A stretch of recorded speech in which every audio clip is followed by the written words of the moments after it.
এখানে তেল আছে, পর্যাপ্ত তেল আছে, 800 কার্টন তেল আছে। আপনারা চাইলে এখান থেকে তেল কিনতে পারবেন, এখনই কিনতে পারবেন, টাকা দিয়ে তেল নিয়ে চলে যান। 5 লিটার, 2 লিটার, 1 লিটার সব পরিমাণ তেল আছে। আসেন আসেন, জেনে রাখবেন, শুরু করেন, বিক্রি শুরু করে দেন। একজন এখানে বিক্রি শুরু করেন। আচ্ছা, এই যে তেলের ক্রাইসিস আপনি বুঝতে পেরেছেন, এখন জনগণ নিচ্ছে, তার মানে কি এতক্ষণ পায়নি তারা? আপনাদের কি বক্তব্য? আপনারা কি তেল পেয়েছেন এরকম ভাবে, না এখন পাচ্ছেন? কোনটা? না, এর আগে কিছুদিন 16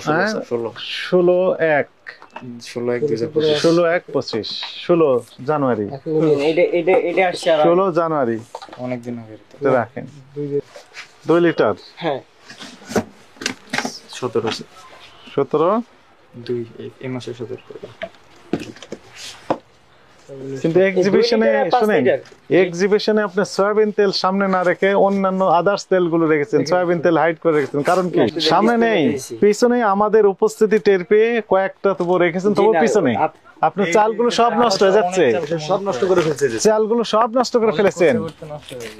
হ্যাঁ, এই চালগুলো সব নষ্ট করে ফেলছেন, তারপরও দেখেন আপনারা চাল বাজারে ছাড়তেছেন না, আর কৃত্রিম ক্রাইসিস তোরকে দাম বাড়িয়ে দিয়েছেন। এই তো চাল তো দিতেছেন, কি অবস্থা আপনি বলেন তো? এটা ঠিক আছে? এগুলো, এই চালগুলো ঠিক আছে? একটাও ঠিক আছে? দেখেন তো, সবগুলো তো নষ্ট করে দিয়েছেন। কত বছর যাবত রেখেছেন এগুলো?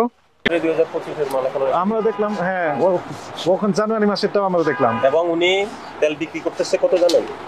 উনি কিনছে 822 টাকা দিয়ে, বিক্রি করছে 848 টাকা, উনি পাইকার। তাহলে খুচরা বিক্রেতার প্রফিট মার্জিন কই? খুচরা বিক্রেতা কত বিক্রি করবে? দাম থেকে বেশি বিক্রি করবে না। আপনি আমাদের বলেন যে 16 জানুয়ারি, এই যে 16 জানুয়ারি, হ্যাঁ, বাজারে এদিকে বাজারে তেলের সংকট, এটা তো দেখছেন বাজার তেলের সংকট না? তাই আপনি 16 জানুয়ারি 2025 যেতে হলে ওটা এখনো সংরক্ষণ কেন? আপনার যারা গোডাউনে এগুলো কবে? এই যেগুলো ওটা 16 জানুয়ারি, 16 পরিমাণ আছে, অল্প পরিমাণে, হিউজ পরিমাণ তেল মজুত করা। আপনি কি ডিস্ট্রিবিউটর? না স্যার, আড়তদার। জি স্যার, পাইকার। আপনি কি পরিমাণ তেল নিয়ে আসেন? আপনার কত কার্টন তেল আনেন দৈনিক? সাধারণত দৈনিক আসে না স্যার, আপনি বলতে গেলে 200, অনেক সময় 300, অনেক সময় 300 কার্টন। 300 কার্টন। গতকাল কি কার্টন, কত কার্টন মাল আসছে? গতকাল বেশি আসছে স্যার, গতকাল আসছে আপনার আনুমানিক 580 কেসের মতো। 580 কার্টন। আচ্ছা, এখন না 5 লিটারের বোতল আপনি বিক্রি করেন কত? স্যার 5 লিটার এখন আমরা দেখে আসছি, বলেন 48 টাকা। 848 টাকা। আপনি ক্রয় করেছেন কত করে? স্যার ক্রয় করেছি 27 টাকা। 800, আমি 22 টাকায় মতো হিসাব করে আসলাম। না স্যার, আচ্ছা, যেটাই হোক, রূপচাঁদা বলি, তীর বলি, কত? 822 টাকা। তাহলে 822 টাকা কিনে আপনি একজন পাইকার বা আড়তদার, আপনি বলছেন ওই যে এটা সেমি ডিস্ট্রিবিউটর, আপনি ওই যে আমির জেনারেল স্টক, যেটা হলো শিপ এন্টারপ্রাইজ, তার মানে আপনি ওর কোডটা ব্যবহার করে ওর সাবস্টিটিউট ডিলার হিসাবে ব্যবসা করছেন, তাহলে আপনাকে আমরা ডিলার হিসাবে কাউন্ট করতে পারি। তাহলে ডিলার যদি আপনি 848 টাকা বিক্রয় করেন, আপনি যে খুচরা দোকানদার কাছে বিক্রি করেন, সে কত বিক্রি করবে বলেন? আমরা 848, 50 এরকম রেটে বিক্রি করি। 848, 50 বিক্রি করেন। জি, 822 টাকা ক্রয় মূল্য, ওই তেল বিক্রি করলেন 848 টাকা। তাহলে 26 টাকা আপনি 5 লিটার তেলের বোতলে লাভ করলেন, আর ওটা খুচরা বিক্রেতার কাছে বিক্রি করলেন 848 টাকা। তাহলে ওর বিক্রি করতে হবে, যদি এমআরপি রেটে বিক্রি করলে 4 টাকা প্রফিট পাবে। একজন পাইকারের কি উচিত 26 টাকা লাভ করে ওই যে, আর খুচরা দোকানদারকে 4 টাকা লাভ দেওয়া? এটা যৌক্তিক কিনা আপনি বলেন? রেশিওটা ঠিক আছে? লাভে যুক্তি আছে স্যার। আপনার কাছে এখনো 300 কার্টন উপরে গতকালকে আসছে স্যার, আবার কবে আসছে?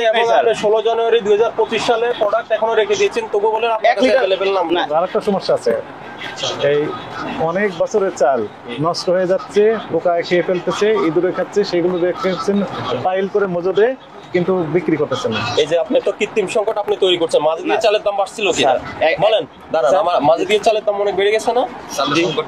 চালের সংকট, চালের দাম বেড়েছে। কেন বেড়েছে? আপনারা হলো চাল মজুদ করে রেখেছেন। পুরাতন যে কম দামে চাল যখন ছিল তখন এনে মজুদ করে না স্যার, ওই চাল এখন ওখানে পোকা ধরে। এখন আপনি ওই যে 16 জানুয়ারি 2025 এর কেন প্রোডাক্ট আমরা রেখে দিয়েছেন? আপনার কাছে এখন আছে 800 কার্টন। বলুন কয় কার্টন? 800। মানে আপনি এত কার্টন মাল আপনি এখানে মজুদ করে 1 লিটার, 2 লিটার, 5 লিটার সব আছে। 1 লিটার তো হয়তো সর্বোচ্চ 10-15 কার্টন হবে, আরো বেশি আছে। বাজারে তেলের সংকট, জানুয়ারি আপনি রেখে দিতে পারেন না, বাজারে পাওয়া যাচ্ছে না। বাজারে পাওয়া যাচ্ছে না, আপনি জানুয়ারি মাল আপনি রেখে দিতে। এবং আরেকটা অবজারভেশন আছে আমাদের, এগুলো তো আমরা বের করে নিয়ে আসলাম।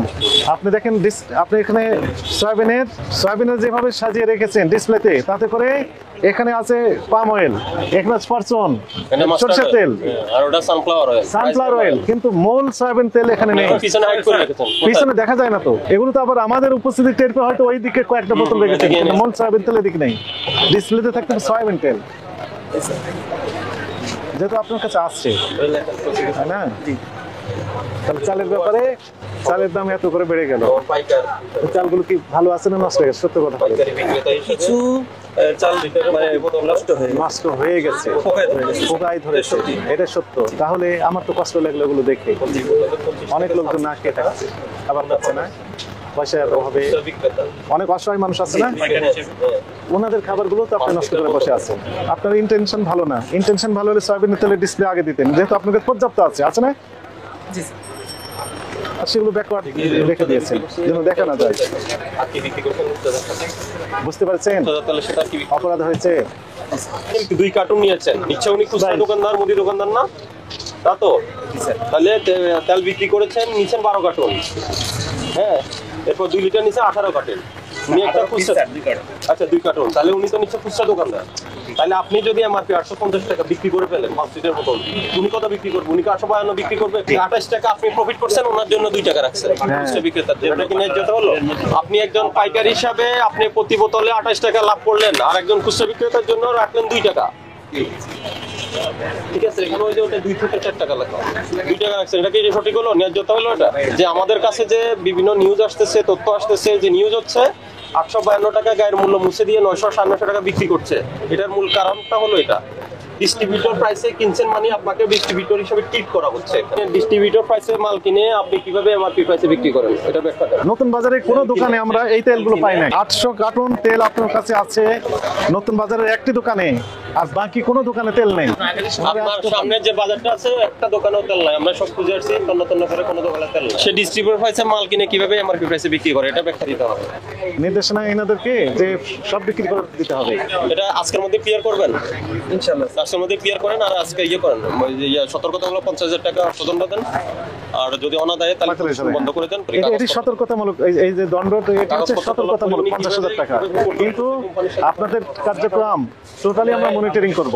প্রতিদিন আমাদের আপ টু ডেট জানাতে হবে, কি পরিমাণ তেল পেলেন কোন রিফাইনারি থেকে, কি পরিমাণ ডিস্ট্রিবিউট করলেন কার কাছে, দিন শেষে এই তথ্য আমাদের দিতে হবে। আর যে 800 কার্টুন তেল আছে সেগুলো আপনি দ্রুততম সময়ে সেল করে দেন। এখানে তেল আছে, পর্যাপ্ত তেল আছে, 800 কার্টুন তেল আছে, আপনারা চাইলে এখান থেকে তেল কিনতে পারবেন, এখনই কিনতে পারবেন, টাকা দিয়ে তেল নিয়ে চলে যান। 5 লিটার 2 লিটার 1 লিটার সব পরিমাণ তেল আছে। আসেন জেনে রাখবেন না,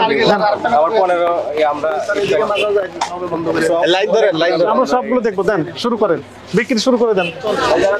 একজন এখানে বিক্রি শুরু করেন, 5 লিটার দেন, 5 লিটার দেন।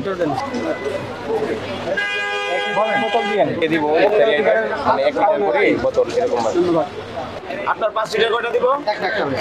850 টাকা দেন। এই বাইরে দেয়া যাবে বেশি। এই রাহেন অনেক দিন মেমো দেখবি, একটা দাও দিবি, মেমো দাও দিবি। শুনেন, পাম অয়েল আবার দিয়েন না, সয়াবিন বলে। আচ্ছা, এই যে তেলের ক্রাইসিস আপনি বুঝতে পেরেছেন, এখন জনগণ নিচ্ছে, তার মানে কি এতক্ষণ পাইনি তারা? আপনাদের কি বক্তব্য? আপনার কি তেল পেয়েছেন এরকম ভাবে, না এখন পাচ্ছেন, কোনটা? না, এর আগে কিছুদিন পাই নাই। এই যে তেল পাননি, ওনারা বলছেন এটা কন্টিনিউ হবে, ঠিক আছে? আমি ফোন দিয়েছি, আমরা তথ্য নিব, প্রতিদিন আমাদেরকে জানাবেন, ঠিক আছে? Thank you.